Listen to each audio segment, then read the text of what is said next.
Hello, welcome if you're new, welcome back if you're not. Today I'm going to talk about 7 things I wish I had known before going to South Korea. And yes, I went onto YouTube and I searched up things to know before going to South Korea, blah, blah, blah. And I watched as many videos as I could, but honestly, these 7 things are the ones that I had wished were on those videos because your girl could have been warned beforehand. These are in no particular order, so if you just want to skip ahead, I'm gonna put timestamps below, so just go ahead, watch what you want, skip what you don't. Let's get right into it. Number 1, bring cash and always have it on you. I don't mean bring cash like just to Korea in general. That should be like a no-brainer. You should take cash with you. Although I have seen some places that say that the exchange rate is better over there. I cannot attest to this because I changed all of my money here before going to South Korea, although the exchange rate might be better there. So that's a little heads up, but that's besides the point. I don't have enough information on that. Just take cash with you wherever you go. Like if you're just in the streets, whatever, because not all places take card, and also your foreign card might not work there. I've known plenty of people who tried buying something at a 𝒮𝐿 at a convenience store and their card just did not go through for whatever reason. And luckily I did not have any issues with my card because I specifically got a card that would work internationally, but just in case, just to be safe, always carry cash with you. I made sure to carry around like between 100,000 and 70,000 won at any given moment just in case. Also street vendors, like if you want some food, if you want some snacks or whatever, and you're just walking down the street and you see a little puestecito, you see like a little post or something, most of the time they're not gonna have a card reader, so just have that with you just in case. Number 2, and this one is so important, SIM cards. Where to buy a SIM card? Don't get it at the airport. It's so damn expensive. Like, I had no idea what the price range should be for that, and I had Googled it. I was like, how to buy a SIM card? Can I get it shipped here? Blah, blah, blah. I just decided to just take my chances, risk it, and just figure it out when I got there. When you leave the airport, like the terminal or whatever, and you're in the exit area, there's a place where you can get a SIM card. But the thing is that the price is astronomical, ridiculous. Let me get you the numbers. The first time I ever went to Korea was in, I believe, August of 2022. And when I got there, I was gonna be there for 3 weeks. So I decided to just buy a SIM card there. My dad was like, just buy the SIM card there, no matter, like just buy it there just to be safe, just so you have connection and everything. So I bought a 3-week SIM card at the airport and it was around $49, almost $50 US with the exchange rate at the time, which honestly for my currency was amazing. It was great, but that just means that now it's more expensive because the Korean won went up in value since then. The second time around, I only got 7 days at the airport just so I'd have connection and I'd have time to just get everything set and done and ready before I went to the store to get my actual SIM card. For 7 days, I paid $22.50 for 7 days. And I'm making these exaggerated gestures because when I tell you the price for 2 months at this one place I'm gonna tell you about, you can't even compare it. There is a place where you can get your SIM card and I paid 2 months for $20.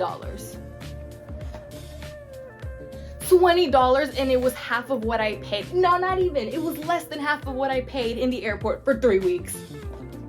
Ugh. All right, let me tell you all about this place. So this place does not have an exact pinpoint location on the map, but I will tell you how you can get there. Hello, editing me. I forgot to mention this because when I was actually filming it, I didn't have the knowledge that there was an actual like pinpoint location because we couldn't find it when I was there. But this place is called 친구통신 and there is actually a location on the map, and there's also one in Hongdae. But the one that I went to was in Ide. So yeah, proceed. Link down below if you need the address.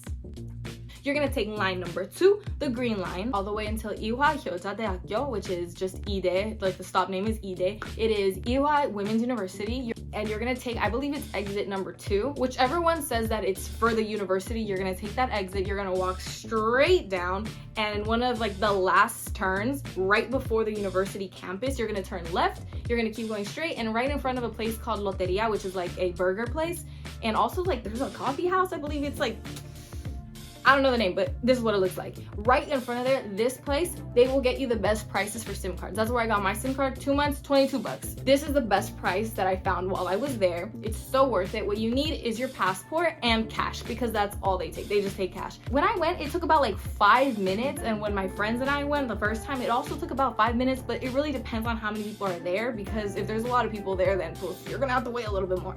But max, it would take between 30 minutes to an hour, but honestly, it takes like 10 to 15 minutes to get it all done. So they're just gonna fill out a little sheet basically with your like information, travel information, all of this stuff, and then they're just gonna replace the SIM card on your phone, and boom, you're good to go. You pay, you're good to go. Done.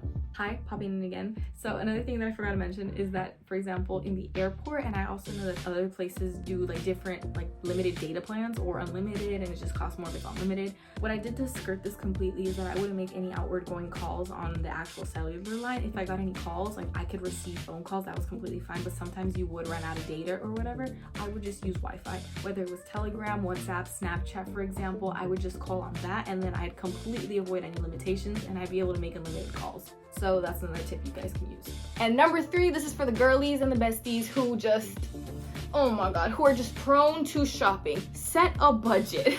Set a budget and pack light, because I did not believe that when I first went. I saw the videos, everyone was saying pack light because stuff is cheap, you're gonna want to buy stuff, and I was like, am I sure? Am I positive?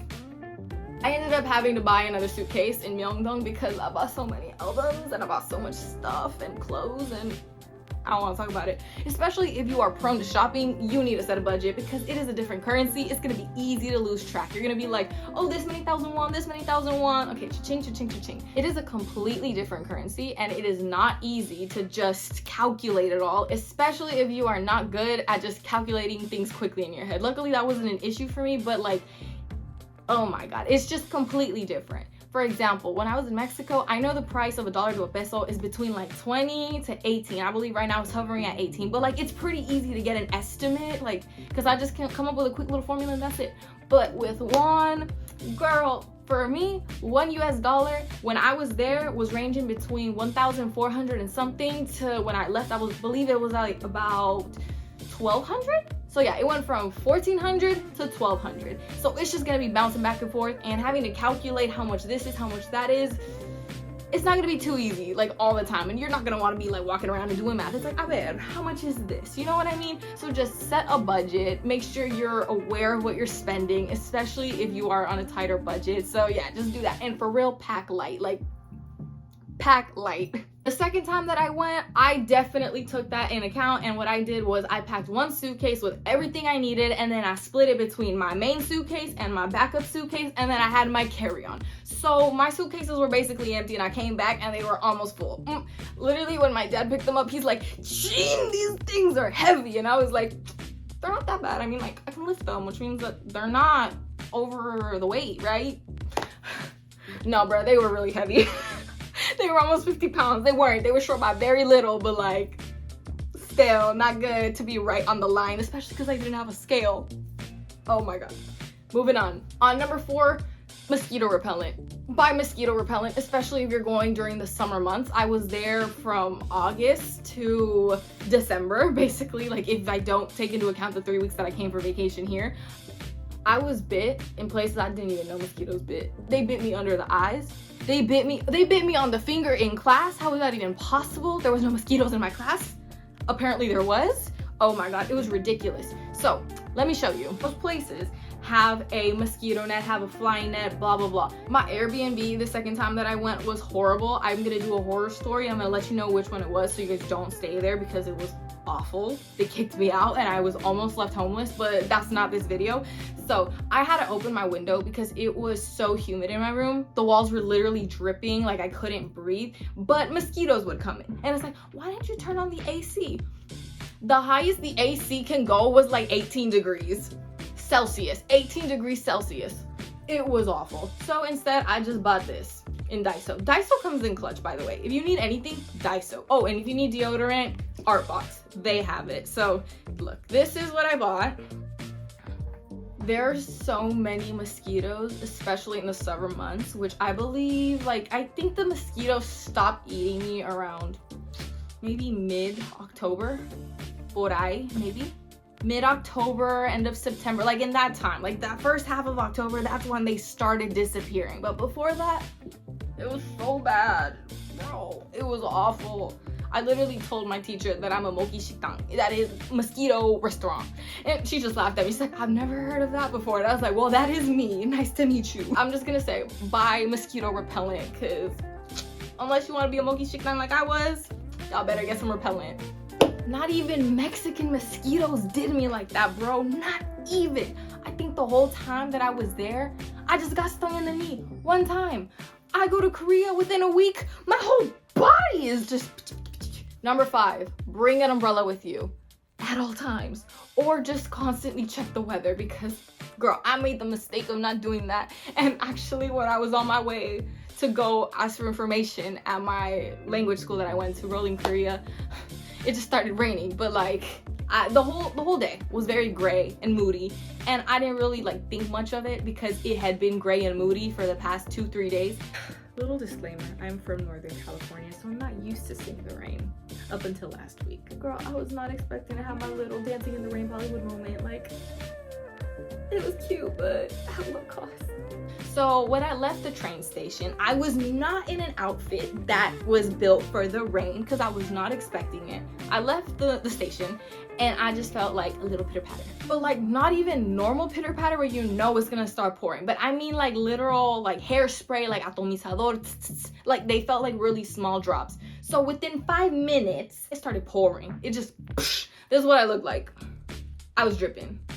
I was dripping in water. It was awful. I literally had to hide under like a telephone booth or in a telephone booth because it was raining so much. The streets, lakes, cars splashing, everybody, umbrellas. Me, I don't want to talk about it. Check the weather because you never know when it's gonna happen. And also, a lot of people in Korea just take their umbrellas everywhere because they don't like getting crispy fried by the sun. That's another thing. If it's super hot and humid, believe it or not, that does make a difference. So just to be cautious, just carry one around with you at all times if you want. Number 6, oh my god, I had heard this one as well, but I was like, nah. Carry an extra Metro card with you just in case. Just in case. Keep it somewhere in your backpack, keep it somewhere safe in your wallet, whatever, because you're gonna lose it. Things just happen. Like you lose track of one thing and another. I was doing so well. I had been there for 2 months and I had my perfect track record. I always knew where it was. If it wasn't in this pocket, it was in this pocket. One time I got off the bus, I went to school, I went to the studio, and when I was on my way out of the studio, I realized it's gone. And oh my god, luckily I knew where I can buy one because Pyeongmi usually have them, especially CU. That's where I had bought my first one. I bought it in CU, so I just knew that CU had them, and luckily there was one across the street. So I just went to CU, I got a few bucks on it, and then I went home. But had I not had, had I not had cash, I would not have been able to fill that Metro card. That would have been bad. Got an extra card, I filled it in the station, and had I not had cash, the callback. Had I not had cash, I would not have been able to fill that Metro card and get myself home. I would have had to have walked. So just carry one with you just in case. You never know what's gonna happen. And on to number 7, rush hour. Oh my god, rush hour. If you don't like crowded spaces, avoid the Metro at these times. Okay, so it really depends on the line too, because usually rush hours between, I think, is like 8 and like 9 or 10. That's what it said when I Googled it. And also, I had to Google it because when I was there, I didn't really feel the rush hour too heavy in the mornings, you know? And also, it depends on what line you're on, because when I would be on my way to school in Hongdae, line 7, at that time, I'd leave back home like around 8, so I'd be in the train between 8 and 9. So when I'd leave home, line 7, it was not too crowded. But line 2, girl, we don't want to talk about that shit. People would literally be going like this to like close the door, and they'd be like swallowing their gut, just go, the door would close, and then they'd exhale. And sometimes it would be so bad that you didn't even have to hold on to anything to be completely stationary, because bitch, we were like packed sardines. It was so uncomfortable. So yeah, in the mornings it was between 8 and 9. Also depends on the line, because some lines definitely have higher traffic flow, others not so much. So definitely watch out on that. I do believe line number 2 gets crowded pretty heavily, so there's that. And in the afternoons, I believe it's around like 6 to 8, but sometimes it would be picking up as early as 4, depending on the line once again, and also depending on the day of the week. Just be careful between 8 and 9 in the morning, and also sometimes like 5 p.m. to around 8. maybe even 4:30 sometimes. Like it just really depended. It wasn't really like constant. It's just like the really heavy, like thick of it traffic was between 6 and 8. But yeah, sometimes it picks up a little earlier, but just be cautious of that because it is very uncomfortable, especially if you do not like being in that type of situation. One time I got to class and it was after being in the metro during like peak rush hour. It was just even worse this time because I usually take the metro, sometimes the bus. I always took different routes, but this route was like my usual route. But this time it was so full that when I got to class, I still felt my lungs like trying to like just be like, I still felt the pain. They were sore. It was awful. Like it just, it was horrible. So yeah, just be careful. Don't put yourself in a situation they're gonna be uncomfortable with. So these are the heads up. Be safe. There you go. So yeah, I hope you guys enjoyed this video. Those are 7 things that I personally wish I knew before I went to Seoul both times. I know, you live and you don't learn sometimes. It's just frustrating. You're just gonna keep getting slapped in the face by the same unfortunate situations until you learn. So here you go. Learn. So yeah, I wish you all safe travels. Thank you guys so much for watching. And also, if you are interested, if you have seen my previous videos about like the different language schools that I have been to, drop in the comments or DM me any questions you have about Rolling Korea, because I do want to make a full video dedicated to just Rolling Korea and not any other things. You have that to look forward to if you are interested. So yeah, thank you guys so much for watching. I'll see you in the next one.